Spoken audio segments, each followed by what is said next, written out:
he would agree to allow another guy to chop off his winky so that they could eat it together. In March of 2001, Armin Meiwes would upload a very bizarre and disturbing post to a cannibal website. Now, throughout Armin's childhood, his mother was emotionally overbearing, exercising excessive control over his life, causing him to, in his adulthood, have deep-rooted mommy issues. His childhood was marked by isolation, having grown up in a remote farmhouse in Rotenburg, Germany, with his mother, who was very clearly a disturbed woman. His mother had been married a couple times in the past, but both times ended with divorce, as the men claimed that they were experiencing mental cruelty during their relationship with Armin's mother.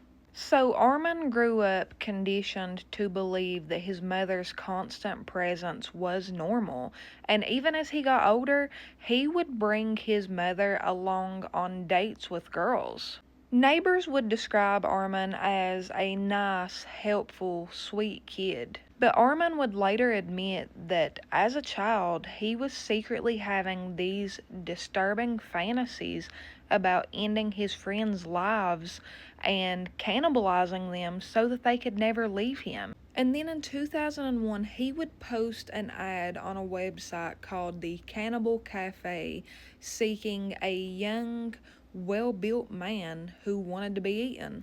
Now, how he ended up getting a willing participant is beyond me, but eventually he would get a reply to this ad. The guy replying to the ad's name was Bernd Brandes, and he was a 43-year-old engineer from Berlin. Now, you're probably thinking, this guy couldn't be serious. He just responded to that ad for some shits and giggles. Wrong. He was dead serious, unfortunately. The day before meeting Armin, Bernd would call in sick to work, sell his car, and delete all of his files off of his devices. And on March the 9th, he would make his way to Armin's house willingly, and they would start beginning their plan. Armin would give him cough syrup, alcohol, and 20 sleeping tablets before setting up his camcorder and recording the agreement that the two had made between each other. I mean, obviously, if Armin just tells somebody, hey, this guy agreed to let me cut off his tallywhacker, no one's going to believe him. So he wanted to have video proof that this was an agreement between the two. So if you've stuck with me this far, trigger warning. What we are about to discuss is absolutely appalling. So Armin's first attempt failed, which was an attempt at biting it off. So he then went and got a kitchen knife and cut it. And you're not going to believe me when I say this. Like, I can't even believe that I'm saying this. But he would then fry it in garlic and wine so that it would be tender and not chewy and just easy to eat. He would then accidentally burn it, causing it to be completely unedible. So at this point, he was like, oh, it's not even worth trying to eat. So he fed it to his freaking dog.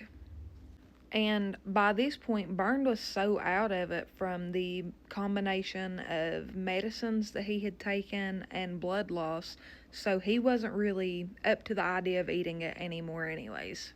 And he would then tell Armin, like, look, if I can manage to hold out until morning, we can still have my balls for breakfast. You one and me one. Armin would then run a bath for him and sit by reading a Star Trek book, but by this point, Bernd was like in and out of consciousness.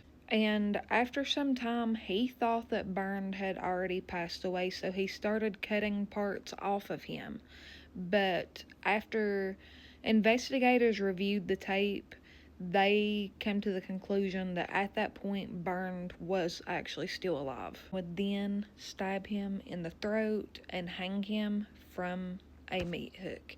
and then go about his life normally as if nothing had ever happened. He buried the bones, but he was keeping some of the body parts still inside of his freezer and was eating parts from time to time. But the news of this would not surface until over a year later, after someone came forward after seeing an ad that had been posted on that website by Armin, trying to find a new victim.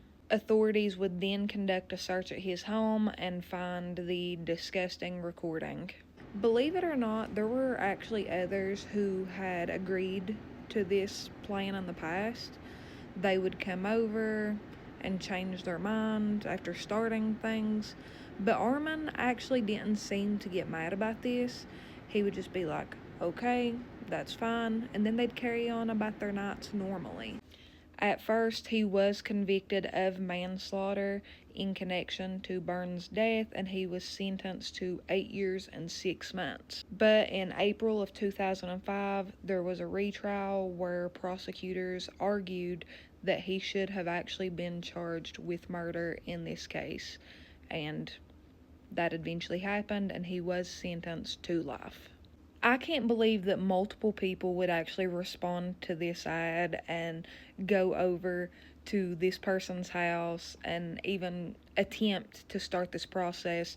He had one willing participant. Like, I can't believe it. I can't even get followers here on TikTok. I've been working on trying to build up this backup page for like 2 months now. But then you've got people like that who, it just blows me away. I'm gonna shut up.